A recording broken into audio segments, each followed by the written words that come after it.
성지순례 특별 설교 네 번째 시간입니다. 오늘 무깃도입니다. 성지순례를 가시면 무깃도라는 땅을 방문해요. 예루살렘 성에서 북쪽으로 약 120km 지점, 나사렛에서 약 18km 정도 떨어진 이스라엘 평지, 그 평지에서 약 50m 정도 이 높은 언덕에 있는 성읍입니다. 이 위에서 이 무깃도에서 바라보면 이스라엘 평야를 볼 수 있는데, 이 평야는 이스라엘에서 가장 비옥한 평야지대입니다. 무깃도에 서보면 알 수 있어요. 이 땅은 고대로부터 이 이스라엘 땅을 지키는, 특별히 이스라엘 평야를 지키는 요새 도시였습니다.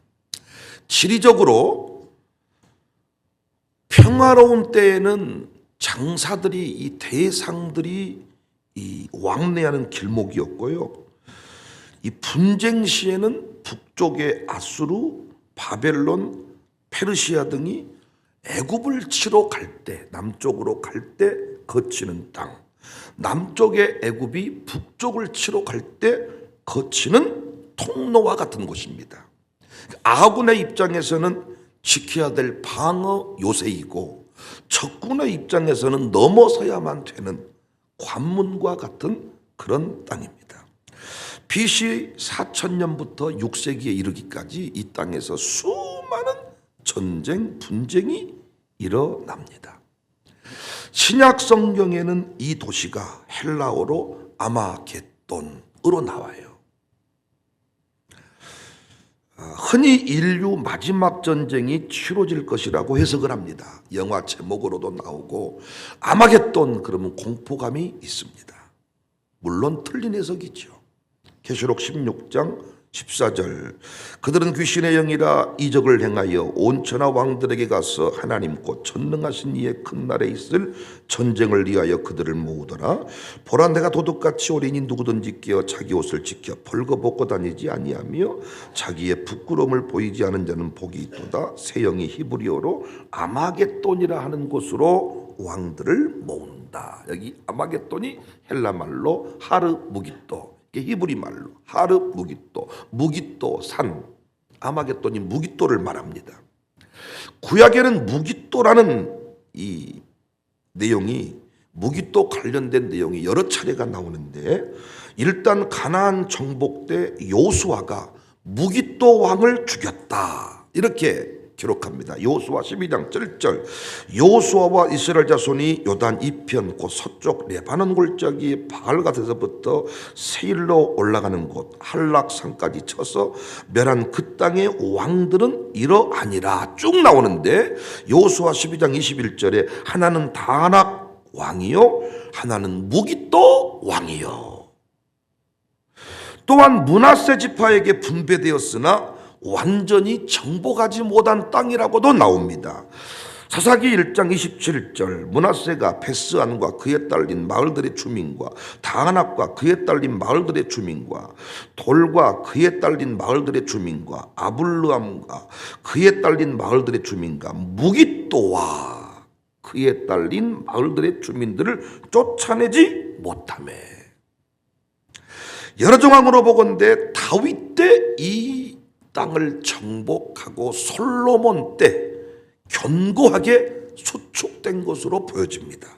열왕기상 9장 15절, 솔로몬 왕이 역군을 일으킨 까닭은 이러하니 여호와의 성전과 자기 왕궁과 밀로와 예루살렘 성과 하솔과 무깃도와 게셀을 건축하려 하였다. 실제로 철병거와 마병들을 주둔시켰다는 유적지가 그대로 남아 있습니다. 말 구유, 먹이 보관 장소, 종합적으로 고려해 보면 약 450마리 이상의 말과 150대 이상의 병거를 수용할 수 있는 규모입니다. BC 92년 르호보암 시대에는 애굽 왕 시삭이 예루살렘을 치고 무깃도를 파괴하는 일도 일어났습니다. 열왕기상 14장 25절에 르호보암 왕 제5년에 애굽의 왕 시삭이 올라와서 예루살렘을 쳤다. 아합 왕이 무깃돌을 다시 재건합니다. 아합 왕 때 전쟁을 위해서 파놓았다고 하는 수로가 지금도 있어요. 그 규모가 장난이 아닙니다. 지하 35m, 길이 200m 터널 형태로 되어 있는데 3000년이 지났는데도 여전히 보관되어 있습니다. 유다 왕 아하시아가 죽은 곳이 무깃도입니다. 요시야 왕도 느고에게 의해서 죽임당한 곳이 무깃도입니다. 열왕기하 9장 27절 유다의 왕 아하시아가 이를 보고 정원의 정자길로 도망하니 에후가 그 뒤를 쫓아가며 이르되 그도 병거 가운데 죽이라 하며 이블르함 가까운 구르비털에서 치니 그가 무깃도까지 도망하여 거기서 죽으니라. 구약성경에 무깃도가 많이 나오지요. 열왕기하 23장 29절 요시야 당시에 애굽의 왕 바로 느고가 아수르 왕을 치고자 하여 유브라데 강으로 올라가므로 요시야 왕이 맞서 나갔더니 애굽 왕이 요시야를 무깃도에서 만났을 때에 죽인지라. 현대 역사 가운데 등장하는 무깃도의 또 다른 모습은 세계 1차 대전 중에 영국의 알렌비 장군이 이끈 연합군이 오스만 터키 제국의 군대를 이 무깃도에서 패배시켰습니다. 왜 잘못된 세대주의 신학자들이 계시록의 아마겟돈을 3차 세계대전쟁의 장소로 거론하고 있는지 아시겠죠? 계시록을 자세히 살펴보면 자세히 봐야 돼. 아마겟돈은 3차 세계대전쟁의 장소가 아니라 우리 여러 차례 공부했죠? 계시록 16장은 대접 심판장이야. 마지막 때 징조를 얘기하고 있는 게 아니고 악인들의 심판 이야기를 하고 있다고요. 계시록 16장 14절 그들은 귀신의 영이라 이적을 행하여 온 천하 왕들에게 가서 하나님 곧 전능하신 이의 큰 날에 있을 전쟁을 위하여 그들을 모았다. 전쟁을 위하여 모았다고 하니까 전쟁 일어나는 장소래. 그런데 계시록 16장은 일관되게 심판에 관하여 이야기하고 있습니다. 12절 말씀 또 여섯째 천사가 그 대접을 큰 강 유브라데의 쏟음에 강물이 말라서 동방에서 오는 왕들의 길이 예비되었더라. 동방의 왕들을 모아서 전쟁을 치른다고 하니까 지금까지 그 역사의 기록에 근거해서 이쪽 저쪽에서 모여가지고 여기서 핵전쟁이 일어나고 인류의 3분의 1이 죽고 이런 시나리오를 쫙 만들어내는데 여러분은 계시록을 모르니까 여러분은 다 아시지만 다른 사람들은 모르니까 넘어가는. 유브라데가 나오는데 이스라엘의 국경을 말합니다. 창세기 15장 18절 그날에 여호와께서 아브람과 더불어 언약을 세워 이르시되 내가 이 땅을 애굽 강에서부터 그 큰 강 유브라데까지 내 자손에게 준다. 그러니까 이스라엘의 경계를 말할 때 유브라데까지 이런 얘기가 많이 나옵니다. 그런데 성경에 보면 하나님이 유브라데를 말리시고 길을 여는 사건이 나와요. 이사야 11장 15절에 여호와께서 애굽 해만을 말리시고 그의 손을 유브라데 하수 위에 흔들어 뜨거운 바람을 일으켜 그 하수를 쳐 7갈래로 나누어 신을 신고 건너가게 한다. 유브라데를 뜨거운 바람을 불어서 말리신 사건이 나오지요. 여기 뜨거운 바람, 동편 바람, 이 바람을 통해서 말리셨다는 것은 그 길을 통해 이스라엘 백성이 아수르로 애굽으로 가는 길목이라 그랬지요. 돌아온다, 공격한다 말할 때 이 무깃도에 이 지명을 두고 이 지역의 위치를 두고 하는 얘기예요. 그러니까 아수르에서 돌아온다는 이야기입니다. 그러니까 좋은 의미지요. 회복의 의미죠. 그런데 계시록에서 또 유브라데를 말리셔서 동방의 이 왕들을, 땅의 왕들을 모은다 그랬잖아요. 이건 좋은 의미예요, 나쁜 의미예요? 에? 그러니까 그 악인들의 입장에서 좋은 의미, 나쁜 의미예요.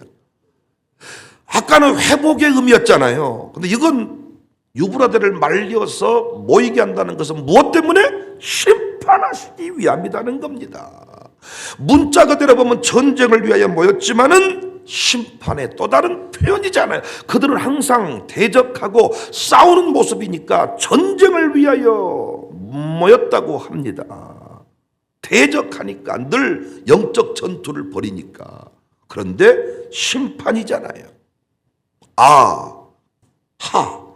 마겟돈, 무깃도, 무깃도, 무깃도. 본문의 아마겟돈을 어떤 장소로 생각하면 안 돼. 하나님의 군사작전, 암호와 같다 그랬죠. 하나님의 심판의 또 다른 상징적인 표현입니다.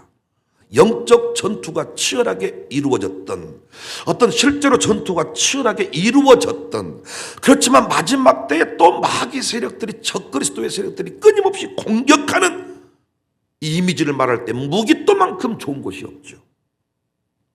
우리가 성경을 받았었으면 우리는 어디 울돌목을 썼을까? 울돌목? 하여튼 새벽에 뭔 말을 해도 나는 이게 잔치집에 청함받은 사람인지를 잊어버린 사람들이 너무 많아. 새벽에 하여튼 목사가 나오라니까 성질나서 나온 것 같아. 얼굴부터 회개하세요. 얼굴부터. 누군가 그런 말 했어요. 화장품은 하나님 주신 최고의 선물이다. 예? 화장이라도 하면서 얼굴을 좀 고치세요. 예? 성형은 선물이다. 그런 말은 누가 안 했더라. 화장품은 신이 주신 최고의 선물이다. 화장 안 해서 오해한다면 화장하고 나오세요, 새벽에. 예? 저는 이 무깃돌을 방문하면서 다 느낀 바가 다르겠지만 성령이 저에게 하시는 말씀은 역사를 주관하시는 하나님을 만났습니다. 위대하신 하나님을 깊이 묵상했습니다. 세상의 역사를 땅의 왕들이, 이 땅의 제국들이, 고대 근동의 역사는 제국들이 끌어가는 역사, 제국의 역사, 애굽으로부터 시작된 역사, 애굽, 메대, 바사, 헬라, 제국들이 써가는 역사 같지만은 아수르, 바벨론 아닙니다. 그 모든 역사는 아멘할 준비하세요. 하나님이 주도하시는 역사였습니다. 하나님이 주도하시는 역사. 돌 하나 떨어지고 참새가 떨어진 것도 하나님의 계획 속에 이루어졌음을 성경은 말하고 있습니다. 세상의 역사를 땅의 왕들이, 권력자들이 주도하는 것 같았지만은 천만의 말씀입니다. 하나님이 바로 왕을 주관하십니다. 악을 주관하십니다. 모든 역사를 통치하고 계십니다. 역사의 흥망성쇠는 하나님의 절대 주권 아래 있습니다. 무기도에서 싸움이 일어났지만 승자가 누구냐? 전력만이 갖춘 사람이 아니라 하나님이 손들어준 사람이 승자였습니다. 역사를 공부하는 일이 매우 중요합니다. 하나님의 위대하심을 가슴으로 느낄 수 있기 때문입니다. 역사를 공부해 보면, 여러분의 인생 스토리를 돌아보면 제가 여러분이 늘 감동이 사라지거든. 호적동본, 난 요즘에 호칭 잘 모르겠습니다. 상세 기록 증명서인가? 한번 띄워보세요. 여러분이 살았던 주소지 하나하나만이라도 살펴보세요. 역사의 흐름을 한번 살펴보세요. 저는 전남 영안군 삼원면에서 태어났습니다. 영안군 삼원면에 태어나서 전남 강진군 군동면 화산리로 갔습니다. 군동면 화산리에서 군동면 풍동리로 갔습니다. 군동면 풍동리에서 경기도 남양주시로 갔습니다. 남양주시 서울 강동구 성내동으로 갔습니다. 성내동에서 다시 제가 광산구 우산동 1063-11번지로 왔습니다. 그 한 페이지 한 페이지 넘어가는 것이 내 뜻대로 내가 이룬 것이 아니라 하나님의 절대 주권 속에서 이루어졌음을 우리는 깨달을 수가 있어요. 여러분 인생이 몸이 건조해지고 오늘 동사무소 가셔가지고 상세 기록 증명서 한 번만 떼보세요. 거기에 이혼했으면 이혼했다고 나올 것이고, 입양됐으면 입양했다고 나올 것이고, 많은 것들이 나올 것인데 그 모든 것이 하나님의 계획 속에 이루어진 일임을. 왜 아브라함의 아버지 데라가 갈대아 우르를 떠나서 하란 땅에 거하게 됐는지, 왜 갈대아 우르를 떠나 하람 땅에 살다가 15년을 살다 죽었는지 성경은 침묵합니다. 그러나 우리는 아브라함을 부르신 하나님을 통하여 깨닫는 거 있잖아요. 아버지가 우연히 이사한 것 같지만은 하나님이 아브라함을 향한 위대한 계획 속에서 이 모든 일들이 이루어졌다. 여러분이 백윤영을 2대 목사로 청빙한 것 같지만 눈에 보여지는 모습은 인간들이 청빙 현장이 돼서 청빙이 돼서 내가 모셔온 것 같지만 하나님의 절대 주권 속에 그 모든 일이 이루어진 거예요. 여러분이 이 교회에 등록하는 것이 여러분이 한 것 같지만 그게 아니라는 거예요. 하나님의 계획 속에 그 모든 일이 이루어졌는데 우리는 하나님 절대 주권을 무시하고 내가 기분 상하면 그 역사를 뒤집어 버리려고 합니다. 하나님의 계획 속에 광야길이 포함되어 있었다 그랬잖아요. 그래서 광야길을 걸을 때 원망하지 마라. 광야의 길을 걸을 때 원망하지 마라. 궁핍의 길을 걸을 때 성질내지 마라. 하나님의 계획 속에 그 궁핍의 길을 걸어가는 계획이 포함되어 있다. 그때 우리가 하나님의 주권을 인정하면 감사할 수 있습니다. 난 어제도 우리 샬롬 소클 친구들 졸업, 입학 함께하지 못해서 영상 메시지 보냈고 집회 끝나고 그곳에서 두 손 들고 축복했어. 하나님 우리 샬롬 스쿨 입학식 졸업식 함께할 수 없었지만은 축복합니다. 여러분 부모가 입학시킨다고 입학하고 싶다고 입학이 됩니까? 안 하고 싶다고 안 됩니까? 하나님의 절대 주권 속에 그 모든 일이 흘러가더라고요. 그래서 하나님이 보내셨고 하나님이 하게 했다 생각하는 사람은 불평하네. 광야길을 걸을 때 3년, 5년, 6년 지날 때 성질하네. 뭘 학교가 됐니 어쩌니? 예? 학교가 됐니 안 됐니 말하기 전에 당신부터 돌아봐. 당신은 부모로서 됐는가? 학교가 품어주지 않았으면 진짜 믿음의 부모 감히 말할 수 없는 수준이면서 불평이 많고 원망이 많고 지금 누가 샬롬에서 그렇다는 거 아닙니다. 보니까 다 훈련되셔서 교사들이 너무너무 행복해 하시더라고요. 하나님의 절대 주권 속에서 사무엘은 엘리의 수종꾼이 되어서 성전에서 살잖아요. 그 나이 또래 친구들은 다사장 나가서 우리로 말하면 게임하고 새벽에 안 나와도 돼. 그런데 우리 샬롬 소클 친구들만 해도 새벽에 나와. 왜? 하나님 저들을 시대에 쓰시기 위함이더라고요. 나는 내일도 저들이 교복 딱 입고요. 이 토요일 날 아침에 기도회에 나올 걸 생각하면 난 너무나도 어제도 제가 그런 메시지 보냈잖아요. 나 구경하려고 온 사람 별로 없어. 장로님 권장들 때문에 감동받은 사람은 별로 없어. 어차피 그런 장로님들은 많으니까. 그런데 저들 보고 감동받은 목사님들이 많아. 샬롬 기도에 와서도 저들이 기도하는 것 보고 감동받아.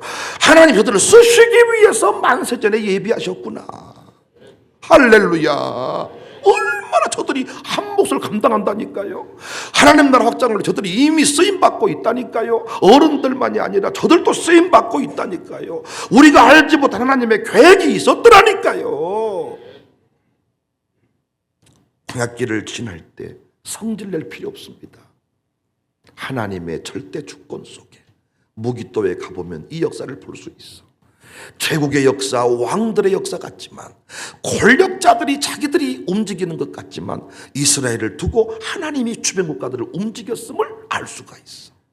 아수르 지가 침공한 것 같지만 아니, 하나님이 아수르를 쓴 거야. 하나님이 바벨론을 쓴 거야. 니들의 싸움이 아니라 하나님의 싸움이었음을 알 수가 있어요.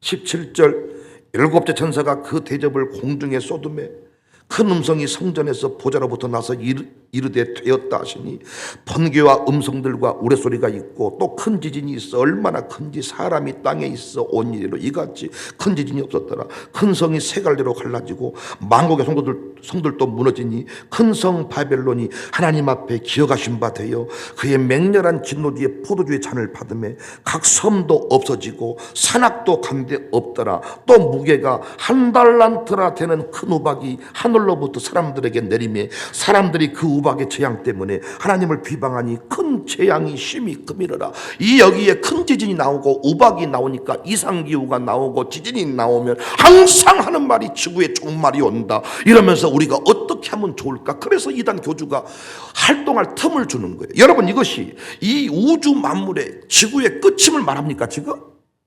계시록 16장을 똑바로 보시란 말이에요. 악인들이 심판받는다는 얘기지 무슨 지구의 종말 이야기입니까? 남극의 얼음이 자꾸 녹아간다. 지구의 종말이 앞두고 있다. 남극의 얼음이 녹으면 지구의 종말이 옵니까? 곰이 이 땅에 딱 사라지는 것이 위기다. 곰이 사라지면 종말이 옵니까? 아닙니다. 주님 재림해야 종말이 오는 거야. 주님 재림해야 종말이 온다. 지구의 끝이 와. 그럼 언제 주님이 오시느냐? 땅끝까지 복음이 증거되어야 주님 오신다 그랬어. 우리 주변에 믿지 않는 사람이 지금도 세버렸습니다. 쓸데없는 소리 하지 말고 남극의 얼음이 녹든지 말든지 하나님이 절대 주권 속에 모든 게 있습니다. 우리가 할 일은 뭐예요? 주의 복음을 증거하고 하나님의 계획 속에 내가 있음을 기억하고 청사교회가 쓰임받은 것이 하나님의 계획임을 믿고 그 길을 걸어가는 거예요.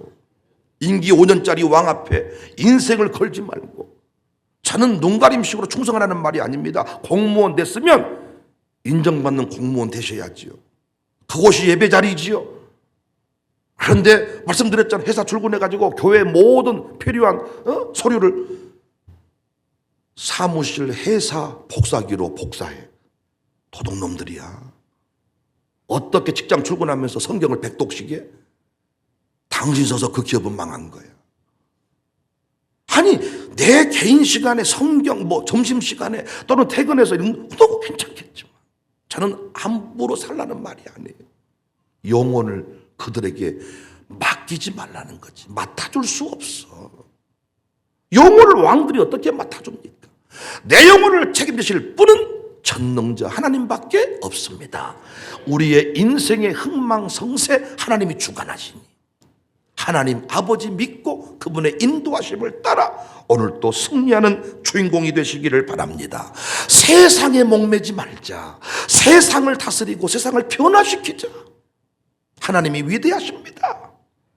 할렐루야. 우리 아들 딸들 책임지실 리가 누구예요? 하나님이세요. 하나님이세요. 하나님이세요. 내 생명 주관자가 누구예요? 하나님이세요. 베드로가 어찌 그리 당당할 수 있었느냐? 참 제가 어떤 글을 읽으면서 은혜를 받았네요. 예수님 베드로한테 너는 늙어서 죽는다. 젊어서는 네 맘대로 다녔지만은 늙어서는 네 맘대로 못 다닌다. 그 말씀했잖아요. 그 말은 곧 베드로가 어떻게 죽음을 말씀하심이라 그랬죠. 그러니까 베드로가 당시 최소한 20, 30대밖에 안 돼. 근데 여러 기록에 보면 60대 가까이 하여튼 좀 늙어서 순교를 했다고 알고 있어요. 근데 여러분 보세요. 인생 살다가 아픔이 있어. 뭔가 우리랑 말하면 교통사고 당해서 뭔가 어려움 만났어. 그때 베드로는 확신이 있겠죠. 나는 언제 죽는다? 늙어서 죽는다. 그러니까 참 나는 이 글을 읽으면서 감동받았네.